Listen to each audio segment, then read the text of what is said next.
ونی قسط نمبر 6۔ ایمان نے اسی گھر میں عدت گزاری، لیکن اسے کام بھی کروایا گیا۔ یہ عدت بس نام کی عدت تھی۔ وہ بیچاری کمرے سے باہر سارا دن کام کرتی رہتی، اپنا چہرہ نقاب میں لپیٹ کر۔ بلاخر وہ دن بھی آ گیا جس کا شاہ میر کو شدت سے انتظار تھا۔ ایمان کی عدت ختم ہوئی تو اگلے دن ہی شاہ میر نے ضمیر کو پکڑ لیا۔ میں ہرگز یہ کام نہیں کروں گا، میری جان بخش دیں آپ لوگ۔ ضمیر اس بات سے خوفزدہ ہو گیا۔ وہ سادہ سا لڑکا تھا، اسے غصہ آ گیا۔ اسی وقت بس پکڑ کر شہر چلا گیا اپنے دوست کے پاس۔ اس کے جانے کے بعد شاہ میر پریشان ہو گیا۔ تو پریشان کیوں ہوتا ہے؟ ہم تیرے تین دوست ہیں قربانی دینے کے لیے، تیرے لیے اتنا نہیں کر سکتے کیا ہم؟ حامد نے کہا تو شاہ میر پریشان ہوا۔ اسے ان میں سے کسی پر بھروسہ نہیں تھا۔ ان سب کی نیت ان کی آنکھوں سے وہ پہچان رہا تھا۔ وہ ساری رات سو نہیں سکا۔ اسے ضمیر کے علاوہ کسی پر بھروسہ نہیں تھا۔ ایک ایسا حساس معاملہ تھا جس میں وہ کسی پر بھروسہ نہیں کر پا رہا تھا۔ وہ سوچ کر پریشان ہو گیا۔ اسے نیند نہیں آ رہی تھی۔ اچانک ہی اسے ایک آئیڈیا آیا۔ وہ ایک جھٹکے سے اٹھا اور اپنے کمرے سے باہر نکلا۔ مراد کے کمرے میں آیا اور آہستہ سے دروازہ بجایا۔ مراد ابھی جاگ رہا تھا۔ وہ موبائل میں انٹرنیٹ چلا کر کوئی فلم دیکھ رہا تھا۔ دروازے پر دستک ہوئی تو اس نے دروازہ کھولا۔ خیر تو ہے؟ اس نے شاہ میر کو دیکھا تو پوچھا۔ مجھے تم سے ضروری بات کرنی ہے۔ شاہ میر اندر آ گیا اور اس نے دروازے کو کنڈی لگا دی۔ چارپائی پر بیٹھ گیا۔ دیکھ مراد، تو آخری انسان ہے جس پر میں بھروسہ کر سکتا ہوں۔ شاہ میر کی بات مکمل نہیں ہوئی تھی۔ مراد سمجھ گیا اور آدھے میں کاٹ دی اس کی بات۔ میں ایمان سے نکاح نہیں کروں گا۔ مراد نے اپنے ٹراؤزر کی جیبوں میں ہاتھ ڈال کر شاہ میر سے کہا تو اس کے چہرے کے تاثرات سخت ہو گئے۔ انکار مت کر مراد، تم میری آخری امید ہو۔ میں اسے کھونا نہیں چاہتا۔ میں نے ایک ایک دن گنا ہے اس عرصے میں۔ شاہ میر نے بے بسی سے کہا، تم نے ہمیشہ میرا ساتھ دیا ہے۔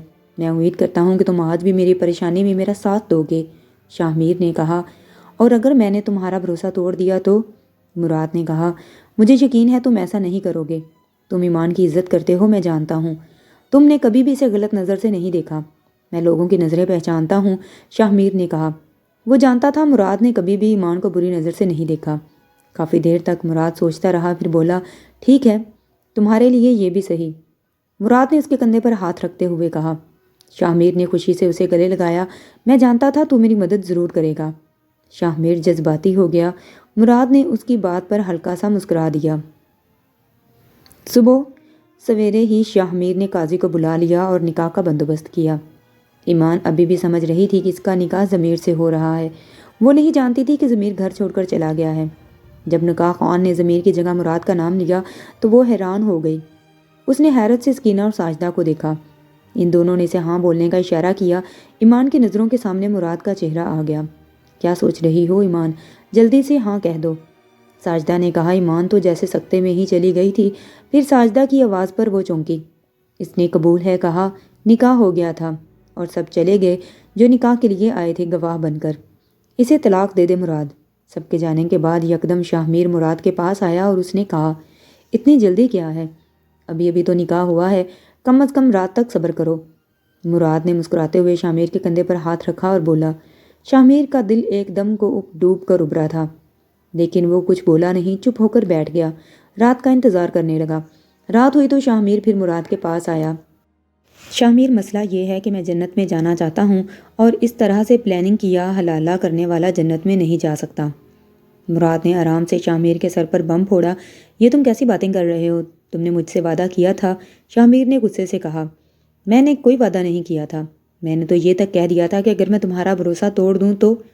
میرا نکاح کا ارادہ ضرور تھا، لیکن طلاق دینے کا بالکل بھی نہیں ہے، مراد نے پرسکون ہو کر کہا۔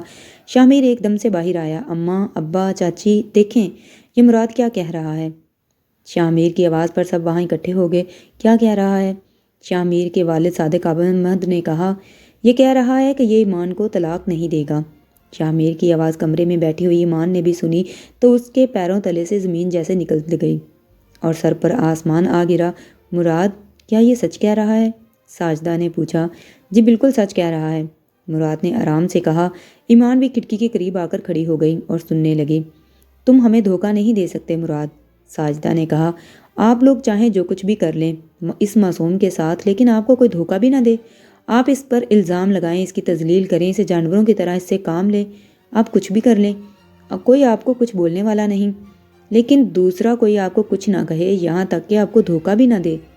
آپ ہر طرح کا ظلم کریں لیکن اس کے ساتھ آپ کو کوئی برا نہ کرے۔ اس بار مراد کی آواز تھوڑی اونچی ہو گئی۔ ایمان حیرت سے اب کھڑکی کے پار مراد کا چہرہ دیکھ رہی تھی، جو اس وقت اس کا شوہر تھا اور اس کے حق میں بول رہا تھا۔ ایمان سے نکاح تو میں کر کے رہوں گا ہر حال میں، شاہ میر نے مراد کی آنکھوں میں آنکھیں ڈال کر سختی سے کہا۔ میری لاش پر سے گزر کر لینا نکاح اس سے، کیونکہ میرے جیتے جی تو یہ ممکن نہیں، مراد نے شاہ میر کی آنکھوں میں آنکھیں ڈال کر کہا۔ دونوں کی آنکھیں چار تھیں۔ اس پل دونوں کافی غصے میں ایک دوسرے کو دیکھتے رہے۔ تم ایسا نہیں کر سکتے میرے ساتھ، شاہ میر ضبط کی انتہا پر تھا۔ بات بالکل صاف ہے شاہ میر، اب جب تک میں زندہ ہوں ایمان کو طلاق نہیں دوں گا۔ ایمان سے نکاح کرنے کے لیے یا تو تمہیں میرے مرنے کا انتظار کرنا ہوگا یا پھر خود مجھے اس سے جان سے مار دو۔ مار سکتے ہو مجھے، مراد نے بھی ضبط سے کہا۔ وہ جانتا تھا کہ شاہ میر اسے مار نہیں سکتا۔ ٹھیک ہے، اب ایمان ہی فیصلہ کرے گی کہ اسے کس کے ساتھ رہنا ہے، شاہ میر نے پورے یقین سے کہا۔ اسے یقین تھا کہ ایمان اس کا ساتھ دے گی۔ ایمان، ایمان، شاہ میر پوری قوت سے چلایا۔ اس کا چلانا سن کر ایمان کے پاؤں لرزنے لگے۔ وہ باہر نہیں آئی، خوف کے مارے، تو شاہ میر اندر جا کر اسے ہاتھ سے کھینچتا ہوا باہر لایا۔ ہاتھ چھوڑو اس کا، مراد نے ایک دم آگے بڑھ کر ایمان کا ہاتھ شاہ میر کے ہاتھ سے چھڑایا اور اسے اپنے ساتھ کھڑا کیا۔ اب گھر والے اس وقت تک خاموش کھڑے مراد اور شاہ میر کی جنگ دیکھ رہے تھے اور اس انتظار میں تھے کہ کیا فیصلہ ہوتا ہے۔ بتاؤ ایمان، بولو تمہیں میرے ساتھ رہنا ہے، شاہ میر نے کہا تو ہمیشہ کی طرح ایمان ڈر گئی۔ پلیز مراد، آپ مجھے طلاق دے دیں، میں آپ کے آگے ہاتھ جوڑتی ہوں۔ ایمان نے روتے ہوئے مراد کے سامنے ہاتھ جوڑے تو مراد مسکرا دیا۔ ابھی بھی آپ اس سے ڈر رہی ہیں؟ یہ لوگ اب آپ کے حاکم نہیں رہے، اب جو کچھ بھی ہوں آپ کا میں ہی ہوں، مراد نے کہا۔ وہ سمجھ گیا کہ ایمان صرف خوف زدہ ہے شاہ میر کے غصے سے۔ مجھے کچھ نہیں پتا، مجھے چھوڑ دیں آپ، ایمان کا جواب سن کر شاہ میر نے فاتحانہ انداز میں مراد کو دیکھا۔ سوری، میں تو اب ایسا نہیں کرنے والا، مراد کہتا ہوا اپنے کمرے میں چلا گیا۔ ایمان ابھی بھی شاہ میر کو خوف بری نگاہوں سے دیکھ رہی تھی۔ شاہ میر سر پکڑ کر چارپائی پر بیٹھ گیا، اس کا دماغ کھول رہا تھا۔ وہ پھر سے مراد کے پیچھے اس کے کمرے میں گیا۔ میں نے تم پر اس لیے بھروسہ کیا کیونکہ تم نے کبھی غلط نگاہ ایمان پر نہیں ڈالی تھی۔ شاہ میر کو کچھ سمجھ نہیں آ رہا تھا کہ وہ کیا بولے۔ اس وقت وہ تمہاری بیوی تھی اور میری بھابھی، میں اس کے بارے میں اس وقت سوچ بھی نہیں سکتا تھا کچھ ایسا ویسا، اور اب وہ میری بیوی ہے اور تمہاری بھابھی۔ اب میں تم سے بھی یہی امید کرتا ہوں کہ تم بھی اس کے بارے میں ایسا کچھ نہیں سوچو گے، مراد نے کہا۔ وہ پرسکون ہو کر چارپائی پر لیٹ گیا اور موبائل پر گیم کھیلنے لگا۔ شاہ میر اس کے اطمینان پر حیران تھا۔ میں سوچ بھی نہیں سکتا تھا کہ تم مجھے اتنا بڑا دھوکہ دو گے، شاہ میر نے بے بسی سے کہا۔ میں کبھی بھی ایسا نہیں کرتا، ذرا مجھے امید ہوتی کہ اس سے دوبارہ نکاح کے بعد تم اسے خوش رکھو گے، لیکن تم نے سب نے اس بیچاری کو ہمیشہ اپنے مطلب کے لیے استعمال کیا۔ مگر سوری، میں ایسا نہیں کر سکتا، مراد نے کہا۔ مگر وہ تمہارے ساتھ رہنا نہیں چاہتی، وہ میرے ساتھ رہنا چاہتی ہے۔ تم نے اس کا جواب سن لیا، شاہ میر نے اس بار آرام سے کہا۔ جو غصے سے کام نہیں بنا تو وہ آرام دہ لہجے میں بات کرنے لگا۔ شاہ میر، تم اپنا اور میرا وقت ضائع کر رہے ہو، بہتر یہی ہوگا کہ جا کر سو جاؤ اور اس بات کو بھول جاؤ۔ تمہیں دوسری لڑکیاں مل جائیں گی مگر اب ایمان تمہیں نہیں ملنے والی، مراد موبائل پر نظریں مرکوز کرتے ہوئے بولا تو وہ شاہ میر کی طرف دیکھ نہیں رہا تھا۔ شاہ میر کافی دیر کھڑا اسے دیکھتا رہا اور پھر باہر آ گیا۔ ایمان ابھی بھی وہاں کھڑی خوف سے کانپ رہی تھی۔ شاہ میر نے ایک نظر ایمان پر ڈالی اور دوسری نظر گھر والوں پر، اور پھر باہر نکل گیا۔ پھر وہ ساری رات باہر دوستوں کے ساتھ ہی رہا۔ ایمان بوجھل بوجھل قدم اٹھائے اسی کمرے میں چلی گئی جس میں پہلے وہ سویا کرتی تھی۔ وہاں جا کر وہ چارپائی پر لیٹ گئی۔ اس کی سمجھ میں کچھ نہیں آ رہا تھا کہ وہ کیا ہو گیا ہے، لیکن جو کچھ بھی ہوا تھا وہ ایسا نہیں چاہتی تھی۔ اس نے تو سوچا تھا کہ وہ دوبارہ شاہ میر کے نکاح کر کے پھر سے ویسی زندگی گزارے گی، ویسے ہی غلامی والی۔ مراد کے ساتھ زندگی گزارنے کا تو اس نے کبھی سوچا ہی نہیں تھا، نہ ہی تو اس نے کبھی مراد کو اس نظر سے دیکھا تھا۔ کیا مجھے باقی کی زندگی مراد کی بیوی بن کر اس گھر میں رہنا ہوگا؟ اس نے خود سے سوال کیا۔ سب گھر والوں کو تو جیسے سانپ ہی سونگھ گیا تھا، کچھ بول بھی نہیں سکتا تھا کوئی۔ شاہ میر کے ابا، آپ مراد کو سمجھائیں، وہ آپ کی بات نہیں ٹالتا، ساجدہ نے بے بسی سے صادق احمد سے کہا۔ وہ جانتی تھی کہ مراد سے بات کرنے کا کوئی فائدہ نہیں ہے، وہ ان کی بات کو خاطر میں لائے گا ہی نہیں۔ جب سے شاہ میر نے اس کی نہیں سنی تو وہ ساجدہ کی کیا سنے گا؟ تم جانتی ہو مراد کسی کی نہیں سنتا، وہ اپنی مرضی کا مالک ہے، میرے سمجھانے کا کوئی فائدہ نہیں ہے اب، وہ پہلے سے سب کچھ طے کیے ہوئے تھا۔ جب اس نے شاہ میر کو چپ کروا دیا تو میں کیا چیز ہوں؟ صادق احمد بولے۔ لیکن آپ ایک کوشش کر کے تو دیکھیں، ساجدہ نے کہا تو وہ مراد کے پاس آئے۔ مراد، مجھے تم سے یہ امید نہیں تھی، صادق احمد نے کہا تو وہ بہت معذرت خواہ ہوں چچا جان کہ میں آپ کی امیدوں پر پورا نہیں اتر سکا۔ مراد نے موبائل ایک طرف رکھا اور اٹھ کر کھڑا ہو گیا۔ کیا میں یہ سمجھوں کہ میری بہو کو دیکھ کر تمہاری نیت خراب ہو گئی ہے؟ صادق احمد: نہیں، آپ یہ سمجھیں کہ میں خدا سے ڈرتا ہوں اور وہ کام میں نہیں کر سکتا جو اس کے نزدیک ناپسندیدہ ہے۔ مراد نے کہا، اگر تم نے ایمان کو نہیں چھوڑا تو میرا بیٹا پاگل ہو جائے گا، وہ کچھ بھی کر سکتا ہے، خود کو مار بھی سکتا ہے یا تمہیں بھی مار دے گا، تم جانتے ہو اسے۔ صادق احمد نے اسے ڈرایا، ایسا کچھ نہیں ہوگا، اگر اسے مارنا ہوتا تو آج خود کو یا مجھے مار ہی دیتا، کچھ دن میں سب کچھ بھول جائے گا، آپ آرام سے رہیں۔ مراد بولا، میں گاؤں والوں کو کیا منہ دکھاؤں گا؟ انہوں نے کہا، ہمیں یہ سوچنا چاہیے کہ ہم خدا کو کیا منہ دکھائیں گے۔ مراد نے انہیں لاجواب کر دیا۔ صادق احمد نے اپنی ٹوپی اتار کر مراد کے قدموں میں رکھ دی۔ یہ آخری حربہ تھا جو وہ آزما رہا تھا۔ مراد نے تھوڑی دیر بعد ان کو دیکھا، پھر ان قدموں میں پڑی ہوئی ٹوپی اٹھا کر صاف کی اور ان کے سر پر واپس رکھ دی۔ میں آپ کی عزت کرتا ہوں اور ہمیشہ تک کرتا رہوں گا، لیکن اس وقت مجھے سب سے زیادہ اپنی بیوی کی عزت عزیز ہے، ورنہ میں آپ کی بات ضرور مانتا، مراد نے کہا اور باہر نکل گیا۔ بالآخر صادق احمد کو مراد کے ضد کے آگے ہار ماننی پڑی۔ کوئی اور ہوتا تو وہ ان سے جھگڑا کرتے، لیکن وہ ان کے مرحوم بھائی کا بیٹا تھا اور ان کی ایک ہی نشانی تھا اور انہیں بہت عزیز تھا۔ وہ چپ چاپ وہاں سے واپس چلے گئے۔ کیا بھائی، ہمیں تو آپ کی شادی کے بہت ارمان تھے، ہم نے سوچا تھا کہ ایسی بھابھی لائیں گے، ایسے کپڑے پہنیں گے وغیرہ وغیرہ، لیکن آپ نے تو اس ایمان سے ہی نکاح کر لیا، ہمیں تو وہ اچھی نہیں لگتی۔ اب کی بار عافیہ اور صفیہ دونوں اس کے پاس آئیں اور شکوہ کرنے لگی، اگر تم اسے میری نظر سے دیکھو تو وہ تمہیں اچھی لگے گی، اور کپڑوں میں تو تم لوگوں کو بہت اچھے اچھے لا کر دوں گا، شہر میں ولیمہ کروں گا انشاءاللہ، اور تم لوگوں کو وہاں لے کر جاؤں گا، وہاں پر اپنے سارے ارمان پورے کر لینا۔ مراد نے ان دونوں سے کہا، وہ تو صحیح ہے لیکن ہمیں بھابھی نہیں پسند۔ عافیہ بولی، میں نے کہا نا، اسے میری نظر سے دیکھو تمہیں پسند آ جائے گی۔ مراد نے کہا، اب ہمارے پاس تو اپنی ہی نظریں ہیں اور ہم انہی نظروں سے انہیں دیکھ سکتے ہیں، اب آپ کی نظر سے کیسے دیکھیں، یہ بات سمجھ نہیں آئی۔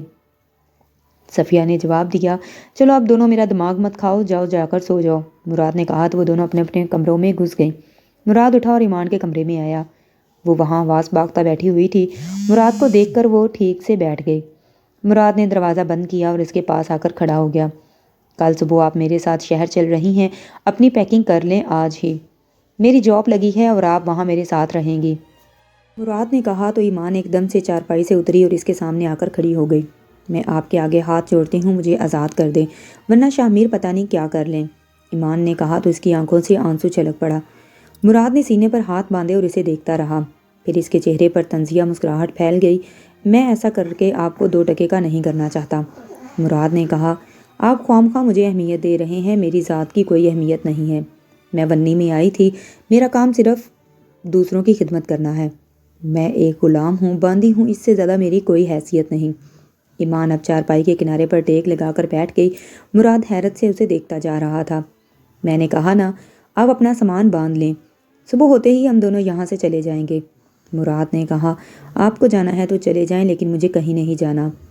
ایمان نے کہا، اس کا سر جھکا ہوا تھا، میں آپ کو اس طرح اب اس گھر میں چھوڑ کر نہیں جا سکتا، مجھے کسی پر کوئی بھروسہ نہیں رہا، خاص کر شاہ پر، میں آپ کو اس کے ساتھ اس گھر میں اکیلا نہیں چھوڑ سکتا۔ مراد نے اس بار سختی سے کہا۔ ایمان سوچ میں پڑ گئی۔ میں نے کبھی بھی آپ کے بارے میں ایسا نہیں سوچا، میرے دل میں ہمیشہ سے شاہ تھے، میرے لیے بہت مشکل ہے ان کے علاوہ کسی اور کا سوچنا۔ ایمان نے چہرہ دوسری طرف کر کے پھیر لیا۔ اب کچھ نہیں ہو سکتا، مراد کہہ کر وہاں سے چلا گیا۔ بیوقوف لڑکی، کیوں اپنے پاؤں پر کلہاڑی مار رہی ہو، جبکہ قسمت خود تمہیں اچھا موقع دے رہی ہے، چلی جاؤ مراد کے ساتھ۔ ساجدہ نے صرف تم سے کام کروانے کے لیے یہ سب کیا ہے تاکہ وہ تمہیں ساری زندگی نوکرانی بنا کر رکھ سکے، وہ بھی مفت کی، کیونکہ اس نے دیکھ لیا تھا کہ شاہ کے دل سے تم اتر چکی ہو، تم جاؤ گی تو ان کو لگ پتا جائے گا، جب سارا کام خود کرنا پڑے گا ماں بیٹیوں کو۔ سکینہ نے اسے سمجھایا، پر شاہ ایمان نے کہا، بھول جاؤ شاہ کو، ذلت اور رسوائی کے سوا اس نے تمہیں دیا ہی کیا ہے۔ سکینہ نے اس کا برین واش کیا، لیکن پھر بھی اس کا ذہن مراد کو قبول نہیں کر پا رہا تھا، اور نہ ہی تو وہ یہاں سے جانا چاہتی تھی۔ اسے بس یہی خوف تھا کہ شاہ یہاں کوئی ہنگامہ کرے گا۔ اس کے دل میں شاہ کا خوف اس قدر بیٹھ چکا تھا کہ وہ وہاں سے آگے سوچ ہی نہیں پا رہی تھی، بس اپنی منزل کی طرف رواں دواں تھی۔ ایمان مراد کے ساتھ شہر جا رہی تھی اور اس کے دل سے اتر چکی تھی، وہ نہیں جانتی تھی۔ مراد نے ضد کی کہ اسے آنا ہی پڑا۔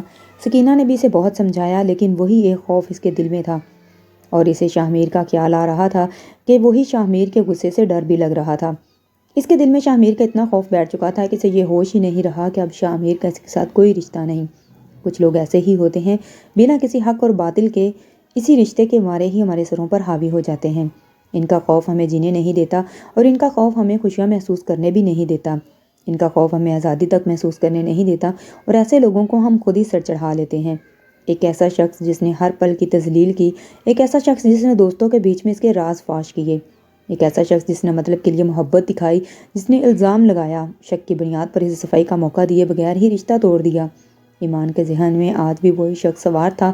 وہ اپنے مہربان شوہر کے پہلو میں بیٹھی اس شخص کا سوچ رہی تھی۔ گاؤں سے شہر تک یہ 8 گھنٹے کا سفر بھی اختتام پذیر ہوا۔ وہ دونوں بس سے اترے اور مراد نے رکشے والے کو اشارہ کیا۔ اپنا سامان اس میں ڈالا، ایمان کو بٹھایا اور خود بھی بیٹھ گیا۔ شام ہونے والی تھی۔ رکشہ ایک بلڈنگ کے قریب آ کر رکا۔ وہ دونوں رکشے سے اترے اور وہاں پر موجود ایک شخص ان کا انتظار کر رہا تھا۔ یہ لو اپنے فلیٹ کی چابی، اس شخص نے چابی مراد کے حوالے کرتے ہوئے کہا اور آدھا سامان اٹھایا۔ آدھا مراد نے اٹھایا۔ بلڈنگ میں تیسرے منزل پر موجود ہوں ایک فلیٹ میں داخل ہوئے۔ یہ 2 کمروں کا فلیٹ تھا جس کی دیواروں سے رنگ کی بو آ رہی تھی۔ سفید رنگ روشن شدہ دیواریں چمک رہی تھیں۔ چھوٹے سے لاؤنج کے ساتھ اوپن کچن نظر آ رہا تھا اور ایک پتلی سی گلی جیسی جگہ تھی۔ آگے 2 دروازے دکھائی دے رہے تھے، وہ یقیناً کمروں کے تھے۔ ضرورت کا جو سامان تم نے لکھ کر دیا تھا وہ میں نے لے کر رکھ دیا ہے، جو رہ گیا ہے وہ تم خود لانا، اب میں چلتا ہوں۔ وہ شخص یقیناً تمہارا دوست تھا جس نے مراد کے کہنے پر پہلے سارا انتظام کیا اور اس کا نام جنید تھا۔ کوئی کام ہوا تو فون کر لینا، میرا فلیٹ یہاں سامنے ہی ہے، جنید نے کہا اور وہاں سے چلا گیا۔ ایمان جلدی سے اپنے کمرے میں گھس گئی۔ اس نے مراد سے الجھن ہو رہی تھی۔ وہاں پر خالی کمرے میں ماربل پر ہی بیٹھ گئی اور سوچنے لگی کہ ارے آپ نیچے کیوں بیٹھ گئی؟ مراد نے کہا اور لاؤنج میں موجود فوم کے صوفے میں کے کمرے میں لے آیا۔ اس پر آرام سے بیٹھیں، آپ تھک گئی ہوں گی، مراد نے کہہ کر باہر آ گیا۔ وہ سمجھ گیا تھا کہ ایمان اس سے کترا رہی ہے۔ اس نے دوسرا فارم اٹھایا اور دوسرے کمرے میں ڈال دیا۔ لاؤنج میں سامان جو رکھا ہوا تھا وہ بے ترتیب تھا، یہ تو اب صبح جا کر ہی سیٹ ہونا تھا۔ مراد دوسرے کمرے میں لیٹ گیا، وہ بہت تھکا ہوا تھا۔ پھر اس کا خیال آیا کہ ایمان کو چائے کی طلب ہوگی، اسے خود بھی طلب ہو رہی تھی سفر کی وجہ سے، اور سوچ رہا تھا کہ ڈور بیل بجی۔ مجھے لگا تمہیں چائے کی ضرورت ہے اس وقت۔ جنید چائے لے کر حاضر ہوا۔ واقعی بہت ضرورت تھی، مراد نے تھرمس اس کے ہاتھ سے لیتے ہوئے کہا۔ یہ پیسے لو اور نیچے ہوٹل سے کھانا بھی لا دو۔ مراد نے اسے پیسے دیے۔ نہیں، آج تم میرے مہمان ہو، میری بیوی نے کھانا تیار کر لیا ہے، تم چائے پیو جب تک میں کھانا لے کر آؤں گا، جنید نے کہا۔ مراد چائے کا کپ بھر کر ایمان کے پاس آیا اور اسے چائے پیش کی۔ اس نے دیکھا ایمان کا موڈ خراب ہے، میرا غصہ چائے پر مت اتاریں۔ مراد نے چائے اس کے سامنے رکھی اور دوسرے کمرے میں آ گیا۔ ایمان نے چائے کو دیکھا اور اسے طلب بھی بہت تھی۔ وہ چائے اٹھا کر پینے لگی۔ 2 دن گھر سے باہر گزارنے کے بعد تیسرے دن شاہ میر گھر آیا تو دیکھا کہ ایمان اور مراد دونوں شہر جا چکے ہیں۔ اماں، میری شادی کرواؤ جلدی۔ میں بھی بتاؤں گا مراد کو کہ وہ آخری لڑکی نہیں تھی، اس سے اچھی لڑکی مجھے مل سکتی ہے، شاہ میر نے ساجدہ سے کہا۔ ہاں، بہت اچھی لڑکیاں دیکھ رکھی ہیں میں نے، ساجدہ نے بے بسی سے کہا۔ لڑکی میں نے دیکھ لی ہے، آپ بس رشتہ لے کر جائیں اسی کے گھر، شاہ میر نے کہا تو ساجدہ کا دل ڈوب گیا۔ جس کا ڈر تھا وہی ہوا۔ کون سی لڑکی؟ ساجدہ نے ڈرتے ڈرتے پوچھا۔ چچا ظہور کی بیٹی نور، شاہ میر نے کہا تو ساجدہ غصے سے کھڑی ہو گئی۔ میں ہرگز اس شیطان لڑکی سے تمہاری شادی نہیں کروں گی، ساجدہ بولی، اور میں ہر حال میں اس سے شادی کروں گا کیونکہ میں اس سے شادی کا وعدہ کر چکا ہوں، شاہ میر نے کہا۔ وہ انتہائی بدتمیز لڑکی ہے، اچھی شکل سے دھوکہ مت کھاؤ، تم سے پہلے نہ جانے کتنے لڑکوں کے ساتھ چکر چلا چکی ہے وہ، ساجدہ نے کہا۔ بس کر اماں، ایمان سے بھی تو اسی طرح مجھے بدگمان کرتی رہتی تھی، تیری وجہ سے آج مجھے یہ دن دیکھنا پڑا، شاہ میر نے غصے سے کہا۔ ایمان سے بدگمان میں نے نہیں، اس نور نے کیا تھا تمہیں، اس لڑکی کی وجہ سے تم نے ایمان کو چھوڑ دیا، اسی کے چکر میں پڑھ کر اپنا گھر خراب کیا ہے تم نے، ساجدہ نے کہا۔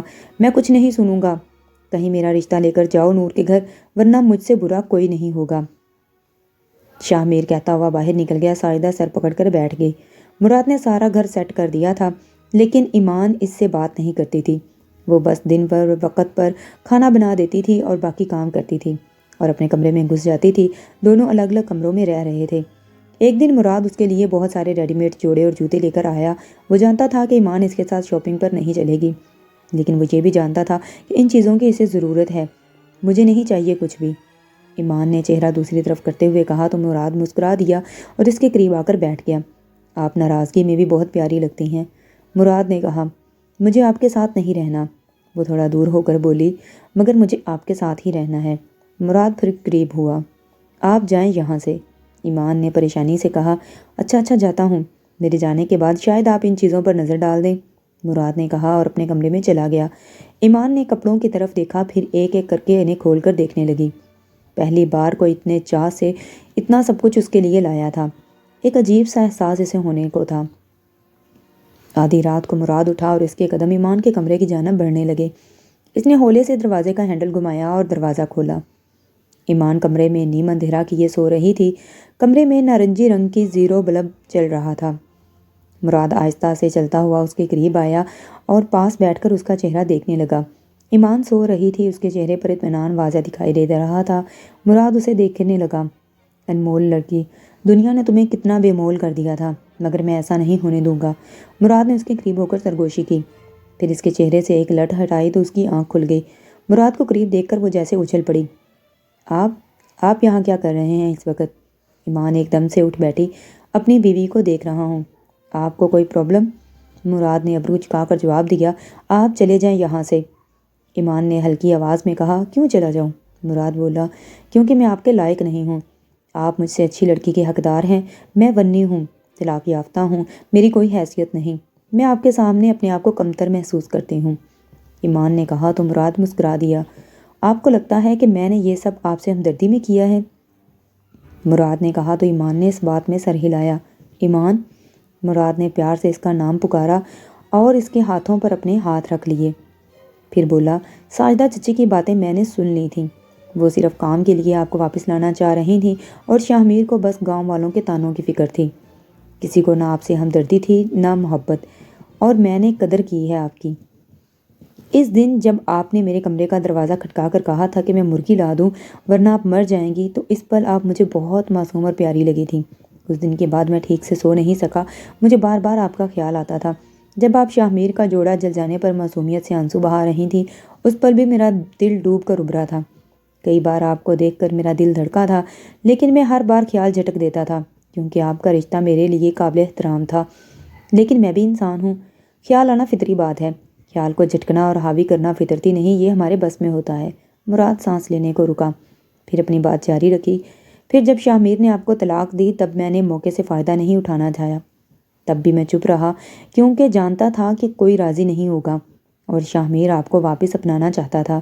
جب شاہ میر نے میری منت کی کہ میں حلالہ کر لوں تب بھی میں نے انکار کر دیا، لیکن اسی پل میں نے فیصلہ کیا کہ جب قسمت خود آپ کو میری جھولی میں ڈال رہی ہے تو میں کیوں نہ سنوں دل کی۔ اور میں بھی جانتا تھا کہ اگر کوئی آپ کو حلالے کے لیے راضی ہوا تو بھی شاہ میر اور ساجدہ چاچی آپ پر واپس مظالم شروع کر دیں گے۔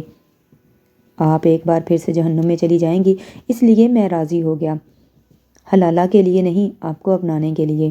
ایمان حیران ہو کر مراد کی باتیں سن رہی تھی۔ کیا میں اتنی خوش نصیب ہوں؟ ایمان نے دل میں سوچا۔ اس نے مراد کو دیکھا، وہ بہت پیارا لڑکا تھا، صورت کا بھی اور سیرت کا بھی۔ اس سے اظہار محبت کر رہا تھا، اس کا شوہر تھا، اور کیا چاہیے تھا اسے؟ ایمان، میں تم سے محبت کرنے لگا ہوں، مراد نے اسے اپنے حصار میں لیتے ہوئے کہا۔ ایمان کا دل کسی بے لگام گھوڑے کی مانند دوڑنے لگا۔ پتہ ہے ایمان، جہاں خوشیاں برس رہی ہوں نا، وہاں پہلے پہنچ جانا چاہیے، ان سے پہلے کہ خوشیوں کی بارش برسنا بند ہو جائے، مراد نے اس کا چہرہ تھوڑا سے اوپر کرتے ہوئے کہا تو ایمان نے ایک نظر اسے دیکھا، پھر نظریں جھکا لیں۔ ایمان، تمہاری پلکیں بہت خوبصورت ہیں، مراد نے کہا تو اس کی جھکی ہوئی پلکیں لرزنے لگیں۔ اتنا ڈر کیوں رہی ہو؟ میں تو تعریف کر رہا ہوں، لڑکیاں تو خوش ہوتی ہیں اپنی تعریف پر، مراد نے کہا تو اس بار ایمان مسکرا دی، اس کے گالوں پر گھڑے ابھرنے لگے۔ تمہارے ڈمپل بھی بہت پیارے ہیں، مراد نے اس کا چہرہ اپنے ہاتھوں کے پیالے میں لے کر کہا۔ ایمان کا دل کیا کہ اس سے کہے آپ بھی بہت اچھے ہیں، میرا دل جیت لیا ہے آپ نے، محبت سے بڑھ کر عزت سے دل جیت لیا۔ ایمان کے دل میں بہت کچھ تھا لیکن وہ کچھ کہہ نہیں پا رہی تھی۔ کیا سوچ رہی ہو؟ مراد نے اسے خیالوں میں گم دیکھا تو کہا۔ اس نے نفی میں سر ہلا دیا۔ تم اتنی خوبصورت ہو، میں نے اپنی ساری زندگی میں اتنی خوبصورت لڑکی نہیں دیکھی جو بنا میک اپ کیے، بنا پارلر جائے، عام سے لباس میں بھی اتنی پیاری اور معصوم ہو۔ ایمان، میں تمہیں ساری زندگی خوش رکھوں گا، یہ میرا وعدہ ہے، مراد نے کہا تو ایمان خوشی سے سرشار ہو گئی۔ جسے وہ ہمدردی سمجھ رہی تھی وہ تو محبت تھی، اور اسی رات دونوں نے نئی خوشیوں بھری زندگی کا آغاز کیا تھا۔ جی تو دوستوں کہانی کیسی لگی مجھے کمنٹ سیکشن میں ضرور بتائیں. ویڈیو اچھی لگی ہو تو میرے چینل کو سبسکرائب کریں, ویڈیو کو لائک کریں, شیئر کریں. اللہ حافظ.